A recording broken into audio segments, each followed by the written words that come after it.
Hello friends, welcome back to my channel movie guru. ఇవాల్టి movie ఒక real సంఘటన పైన బేస్ అయి ఉంటుంది. ఊరికి దూరంగా ఒక మారుమూల ప్రదేశంలో ఒక వ్యాన్ చాలా స్పీడ్ గా వెళ్తూ ఉంటుంది.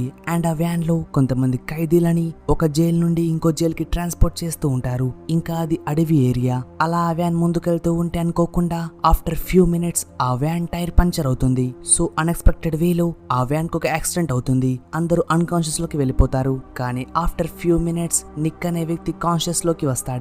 నిక్ లేచాక మిగతా వాళ్ళని లేపడం కోసం ట్రై చేస్తాడు. కానీ అందరూ చనిపోయారు ఎక్సెప్ట్ తన ఫ్రెండ్ మైక్ తప్ప. ఇక ఇద్దరు కలిసి ఆ వ్యాన్ డోర్ చూస్తారు. అది ఓపెన్ గా ఉంది. సో ఇద్దరు బయటికి వస్తారు. ఇక మైక్ అడుగుతూ ఉంటాడు మనం ఎక్కడికి వెళ్ళాలని. అప్పుడు నిక్ చెప్తాడు, మనం వ్యాన్ లో ముందుకు వస్తున్నప్పుడు నేను బ్యాక్ ఒక ఇంటిని చూశాను. అక్కడ ఒక వెహికల్ ఉంది.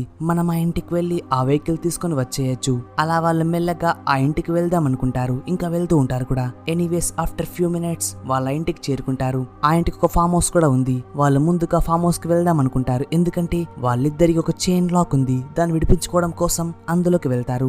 అండ్ అందులో ఒక కట్టర్ ఉంటుంది. కానీ ఆ కట్టర్ కి లాక్ వేసి ఉంటుంది. అప్పుడు నిక్ చెప్తాడు, దీనికి ఆ ఇంట్లో ఉందేమో, మనం వెళ్ళి తెచ్చుకుందామని. అంతకంటే ముందు నిక్ దృష్టి ఒక కోట్ పైన పడుతుంది. నిక్ ఆ కోట్ మైక్ కి చెప్తాడు, మైక్ ఈ కోట్ వేసుకో, నువ్వు ఒక సేల్స్ మ్యాన్ లాగా మారిపోతావు. ముందు నుండి నీ ఫేస్ ఒక అమాయకునిలాగే ఉంటుంది. సో ఆ ఇంట్లో వాళ్ళు నేను ఈజీగా నమ్మేస్తారు. మనం తప్పించుకొని బయట పడవచ్చు అని చెప్తాడు.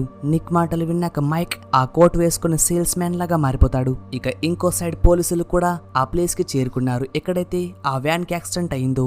అండ్ అందులో మొత్తం 10 ఖైదీలు ఉండాలి. కానీ 8 మంది మాత్రమే ఉన్నారు. ఆ 8 పర్సన్స్ పూర్తిగా చనిపోయారు. ఇంకో ఇద్దరు తప్పించుకున్నారు. వాళ్ళిద్దరు వెతకడం కోసం ఆ పోలీసులు బయలుదేరుతారు. ముందుగా పోలీసులు పక్కనే ఉన్న ఇళ్లన్నీ చెక్ చేద్దాం అనుకుంటారు. ఇటువైపు మైక్ అండ్ నిక్ కలిసి మెల్లమెల్లగా ఆ ఇంట్లోకి వెళ్ళడం కోసం ట్రై చేస్తారు. వాళ్ళు అక్కడికి వెళ్ళాక డోర్ కొడుతూ ఉంటారు. ఆ ఇంట్లో సారా అనే అమ్మాయి ఉంటుంది. సారా విండోలోంచి మైక్ ను చూస్తుంది. అండ్ తను తన హస్బెండ్ బిల్ ని పిలుస్తుంది. అతను ఎలక్ట్రికల్ వర్క్ చేస్తూ ఉంటాడు. మైక్ అంటూ ఉంటాడు, నేను వర్క్ పైన ఇక్కడికి వచ్చాను, నాకు కొన్ని గ్లాస్ వాటర్ ఇస్తారా? అది నమ్మేసి సారా ఆ డోర్ ఓపెన్ చేయగానే ఇద్దరు ఇంట్లోకి వచ్చేస్తారు. అండ్ నిక్ బెదిరిస్తూ ఉంటాడు, మీరిద్దరు బతుకుండాలంటే మాకు మీరు హెల్ప్ చేయాలి, ఈ లాక్ తీయండి. దానికి బిల్ చెప్తాడు, ఆ కీ ఎక్కడో పెట్టి మర్చిపోయానని. అప్పుడు నిక్ వెంటనే సారాని కొడతాడు. సో తను పెయిన్ తో అల్లాడిపోతూ ఉంటుంది. ఇక బిల్ మళ్ళీ థింక్ చేసి చెప్తాడు, దానికి ఫామ్ హౌస్ లోనే ఉందని. తన మాట విన్నాక నిక్ సారాని ఒక చైర్ కి కట్టేస్తాడు. ఎందుకంటే వాళ్ళ ముగ్గురు ఆ ఫామ్ హౌస్ కి వెళ్తున్నారు. ఈ గ్యాప్ లో సారా తప్పించుకొని పోకుండా ఉండడానికి.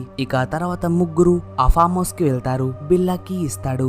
నిక్ ఆ కీతో ఆ కట్టర్ ఓపెన్ చేసి వాళ్ళ చైన్ మధ్యలో కట్ చేస్తాడు. అయినా కూడా వాళ్ళ పని సగమే అయింది. ఎందుకంటే ఆ లాక్ అంటే వాళ్లకు వేసిన లాక్ పెద్ద భాగం వాళ్ళ కాళ్ళకే ఉండిపోయింది. నిక్ మళ్ళీ హెల్ప్ అడుగుతాడు. ఇక బిల్ థింక్ చేసి డ్రిల్ యూస్ చేసి నిక్ కాళ్ళకున్న ఆ లాక్ విరగొట్టేస్తాడు. సో ఇప్పుడు నిక్ ఫ్రీ అయిపోతాడు. ఇక నెక్స్ట్ టర్న్ మైక్ టర్న్. కానీ ఈసారి బిల్ కావాలని ఆ డ్రిల్లర్ యూస్ చేసి మైక్ కాలికి డ్రిల్ చేస్తాడు. అండ్ పారిపోతూ ఉంటాడు. కానీ దారి మధ్యలోనే నిక్ బిల్ ని పట్టుకుంటాడు. కానీ అప్పుడే వాళ్ళకి కనిపిస్తూ ఉంటుంది, దూరంగా ఒక కార్ వస్తూ ఉంటుంది వాళ్ళ వైపే. నిక్ వెంటనే బిల్ ని పట్టుకొని రూమ్ లోకి వెళ్తాడు. అండ్ రూమ్ లోకి వెళ్ళాక నిక్ చెప్తూ ఉంటాడు సారాతో, బయట వాళ్ళు బయటే ఉండాలి, లేకపోతే నీ హస్బెండ్ ని చంపేస్తా. అండ్ బయట వచ్చింది పోలీసులు. తప్పిపోయిన ఆ ఇద్దరు ఖైదీలను వెతుక్కుంటూ వచ్చారు. పోలీసులు డోర్ కొడతారు. సారా వెళ్లి డోర్ ఓపెన్ చేసి చెప్తుంది, ఇక్కడికి ఎవరు రాలేదని. పోలీసులు వాళ్ళిద్దరి గురించి అడుగుతూ ఉన్నా కూడా సారా ఏమీ చెప్పదు. సో పోలీసులు వెళ్ళిపోతారు. వాళ్ళు వెళ్ళిపోయాక సారా లోపలికి వస్తుంది. అండ్ చెప్తూ ఉంటుంది, మీరు ఇక బయటికి వెళ్ళిపోండని. కానీ నిక్ అడుగుతాడు, మేము ఇంకొంచెం టైం ఉండి వెళ్తామని. అప్పుడే బిల్ తన వాచ్ చూసి చెప్తాడు, మీరు వెళ్లాల్సిన టైం వచ్చింది, వెళ్ళిపోండి అనే లోపే ఆ ఇంటి లైట్స్ ఆఫ్ అవుతాయి. ఇక చీకట్లో బిల్ వెంటనే వెళ్లి ఒక నైఫ్ తీసుకుని నిక్ పైన అటాక్ చేస్తాడు. సారా కూడా గన్ తీసుకుంటుంది. గాయపడ్డ మైక్ మాత్రం చాలా భయపడుతూ అక్కడ నుండి పారిపోతూ ఉంటాడు. ఇక సారా గన్ పాయింట్ లో నిక్ ని పెడుతుంది. బిల్ చెప్తూ ఉంటాడు, చాలా సేపు నుండి నీ కోసం వెయిట్ చేస్తూ ఉన్నాం. తన మాటలు వింటూ ఉంటే నిక్ షాక్ లో ఉంటాడు. ఇక సారా వెళ్లి మైక్ ని కనిపెడుతూ ఉంటుంది. ఈ గ్యాప్ లో నిక్ వెళ్లి బాత్రూమ్ లో దాక్కుంటాడు. బిల్ డోర్ తీయమన్నా కూడా డోర్ తీయడు. ఇంకో సైడ్ మైక్ కూడా ఒక డోర్ వెనకాల ఉంటాడు. సారా వచ్చే సౌండ్ విని అతను కూడా మళ్ళీ పారిపోతూ ఉంటాడు. వాళ్ళు బయటికి వెళ్దామన్నా ఎటువంటి రూట్ లేదు. ఎందుకంటే బిల్ అండ్ సారా ఆ ఇంటిని పూర్తిగా లాక్ చేశారు, బయటికి వెళ్లకుండా, ఎటు వెళ్ళలేకుండా. కానీ మైక్ తెలివిగా ఆ విండో పగలగట్టేసి దూకేస్తాడు. కానీ బిల్ అండ్ సారా ఇంకా తెలివిగా ఇంటి బయట కూడా ట్రాప్స్ పెడతారు.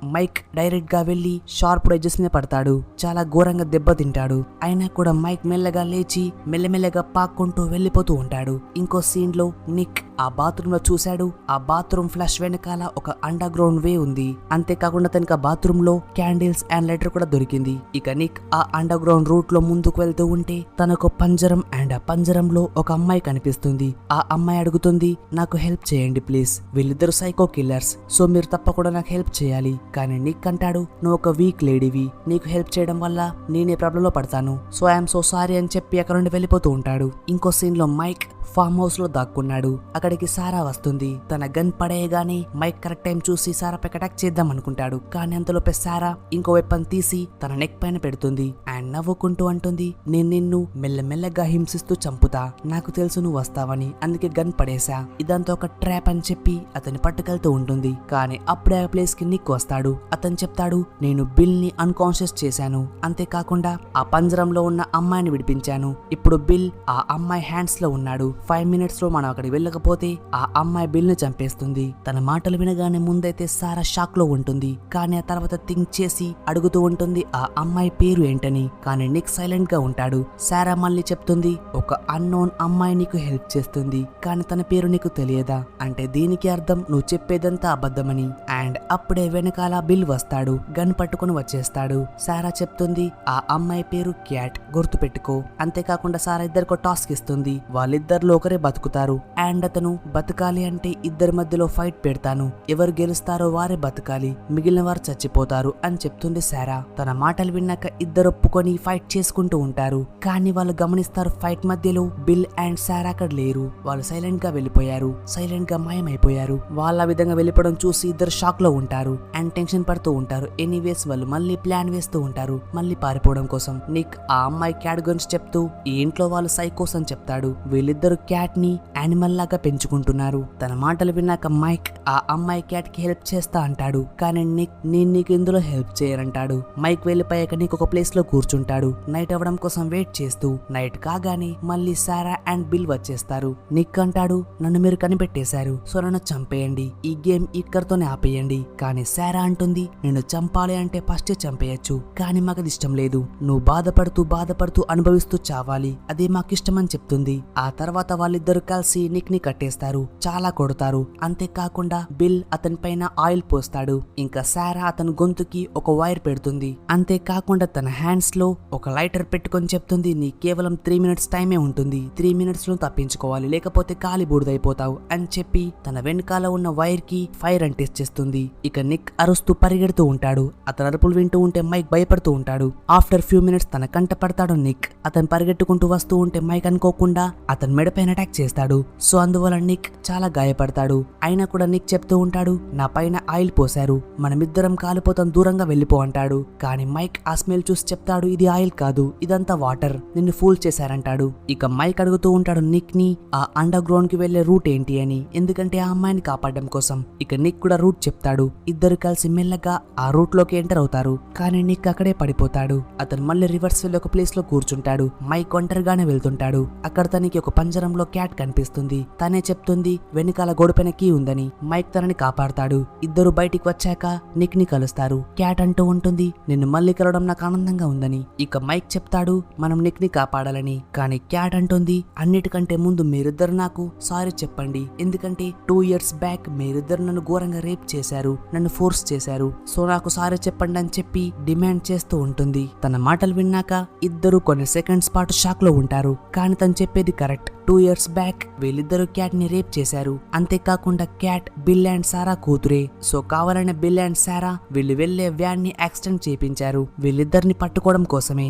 అండ్ అన్ని ఎవిడెన్స్ ని క్లియర్ చేశారు. చెప్పాలంటే క్యాటే ఆ వ్యాన్ లోకి వెళ్లి మైక్ ని నిక్ ని గుర్తుపట్టింది. వాళ్ళు నిక్ ని మైక్ ని కనిపెట్టేశాక మిగతా వాళ్ళని చంపేశారు. వాళ్ళిద్దరిని వదిలేశారు. ఇదంతా ఎందుకంటే 2 years బ్యాక్ తన కూతురు రేప్ చేయబడ్డాక వీళ్ళిద్దరూ పోలీసులను కలిశారు. కానీ ఎవిడెన్స్ ఏమీ సరిగ్గా లేకపోవడంతో ఆ కేసు కొట్టేశారు. వీళ్ళకు న్యాయం జరగలేదు. కానీ వీళ్ళ లక్ పాటు మైక్ అండ్ నిక్ క్రిమినల్స్ కాబట్టి వాళ్ళు వేరే కేసులో అరెస్ట్ చేయబడ్డారు, ఇంకా జైల్లో వేయబడ్డారు. సో వీళ్ళిద్దరిని ఈ విధంగా ప్లాన్ చేసి పట్టుకున్నారు. ఇదంతా చెప్పాక ముందైతే క్యాట్ నిక్ ని పొడిచి చంపేస్తుంది. అండ్ ఆ తర్వాత మైక్ గొంతు కోస్తుంది. అతను కూడా చనిపోతాడు. అంటే ఇప్పుడు క్యాట్ అండ్ తన పేరెంట్స్ కలిసి వాళ్ళ రివెంజ్ పూర్తి చేసుకున్నారు. వాళ్లకు న్యాయం దక్కింది, కానీ రాంగ్ వేలో దక్కింది. వాళ్ళ ప్లాన్ 2 years పాటు వేస్తూ వచ్చారు అండ్ ఇది ఇప్పుడు సక్సెస్ అయింది. ఇక మూవీ ఎండింగ్ సీన్ లో క్యాట్ అండ్ తన ఫ్యామిలీ కలిసి ఆ ఇంట్లో ఉన్న అన్ని ఎవిడెన్స్ క్లియర్ చేస్తూ ఉంటారు. ఎవరికి దొరకకుండా వాళ్ళు వాళ్ళ ఇంటిని ముందులాగే మార్చేస్తారు. ఎలా అంటే అక్కడ అసలు ఏం జరిగినట్టుగా. కానీ ఆఫ్టర్ ఫ్యూ ఇయర్స్ పోలీసులకి అంతా తెలిసిపోతుంది. వాళ్ళకి ఆ స్టోరీ మొత్తం అంతా అర్థమైపోతుంది. ఇదొక real true story in America. So friends, మీకు ఈ మూవీస్ ఒక లైక్ కొట్టి కామెంట్ చేయండి. అండ్ అంతేకాకుండా ఇంతవరకు మీరు మా ఛానల్ సబ్స్క్రైబ్ చేయకపోతే గనుక ఇప్పుడే చేసి పక్కనే ఉన్న బెల్ ఐకాన్ ని యాక్టివేట్ చేసుకోండి మరిన్ని ఇంట్రెస్టింగ్ వీడియోస్ కోసం. ఇక చివరిగా friends, thank you for watching. Keep supporting. Bye.